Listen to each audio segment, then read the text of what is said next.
Sérgio Brito e Tony Bellotto já falaram isso em várias entrevistas, que o disco não foi feito do dia para a noite. A gente não decidiu virar punk. Os ingredientes estavam presentes há um bom tempo, principalmente nos shows. O desejo de nós era fazer algo focado nesse tipo de música que em fevereiro de 86, antes de um show em São Paulo, o vocalista Branco Melo disse ao jornal Estado de São Paulo que o então álbum teria um rock mais seco e cru e um som mais primitivo, mais visceral. Uma das músicas que seria um dos grandes sucessos do álbum, que já tinha essa pegada bem punk rock mesmo, é a fantástica Bichos Escrotos.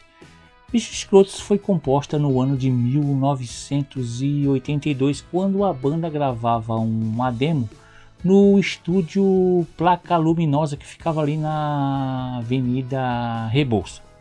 Enquanto os outros membros da banda estavam gravando suas partes lá dentro do estúdio, Arnaldo Antunes, Sérgio Brito e Nando Reis foram para fora do estúdio, parece que para dar uma fumada, para dar uma conversada ali, quando o Nando viu sair uma barata de um ralo.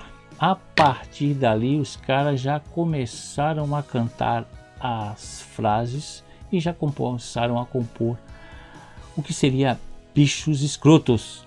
E segundo Nando, a música usa os bichos citados na letra, como baratas, ratos, pulgas, como metáforas dos próprios Titãs, que se afastavam dos padrões morais e musicais da época. A partir dali, desse dia, a música começou a ser cantada em todos os shows do grupo. E tem uma história bem legal que envolve Bichos Escrotos e o Paulo Miklos, e foi no dia do casamento do vocalista, do Paulo. Dois ali, casamento, teve a festa, os pombinhos foram para a casa deles, que segundo o Nando ficava no bairro dos Perdizes, parece que na rua Caiovis. E os pombinhos estão lá no quarto, no bem bom, quando de repente, bem embaixo da janela deles, começa uma serenata aos gritos de alguém cantando Bichos Escrotos. Um Paulo Miklos enfurecido abre a janela e quem estava lá do outro lado, totalmente embriagados, estava o Brito, o Arnaldo e o Nando.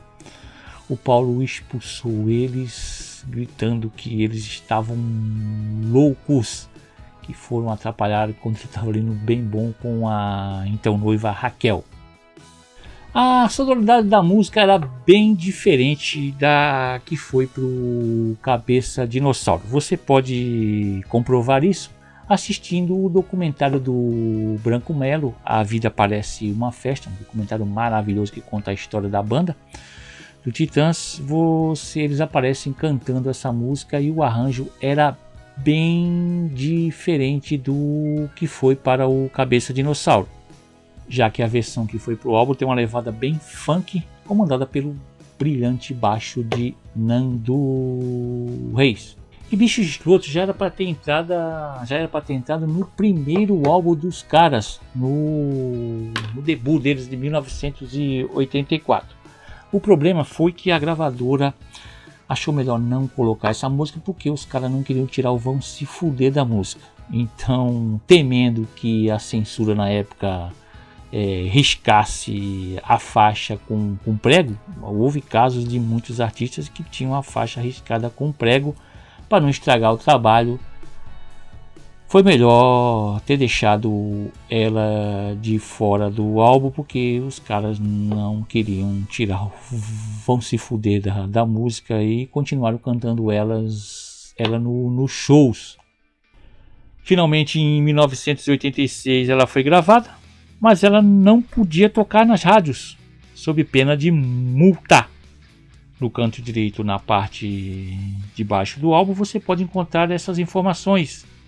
A música Bichos Escrotos tem a radiodifusão e execução pública proibidas em virtude de ter sido vetada pelo Departamento de Censura e Diversão Públicas. O interessante é que o motivo pela qual ela sofreu essa repressão é o uso de um palavrão no refrão.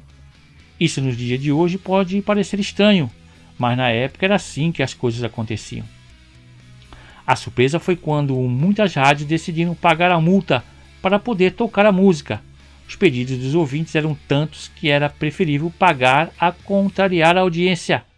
Teve uma participação no programa do Chacrinha, que tem um vídeo no YouTube que, quando chega a parte censurada da música na TV, Paulo Miklos, o vocal, ficava quieto e a galera da plateia gritava em alto e bom som: "Vão se fuder", com o Chacrinha tocando a buzina dele sem parar. Para o videoclipe da música, o verso "Vão se fuder" foi substituído por "Vocês vão ver". Legal também é que em uma das primeiras apresentações da faixa, Nando se disfarçava e se filtrava na multidão e interrompia o show gritando que aquilo não era música. Ele então simulava uma discussão com Arnaldo para depois subir no palco e concluir a música junto da galera. Liminha foi responsável por ajudar a criar o solo de baixo de Bichos Escrotos, junto com Nando Reis. Bichos Escrotos saiu no Cabeça Dinossauro como a primeira do lado B, e foi o sexto e último single do álbum.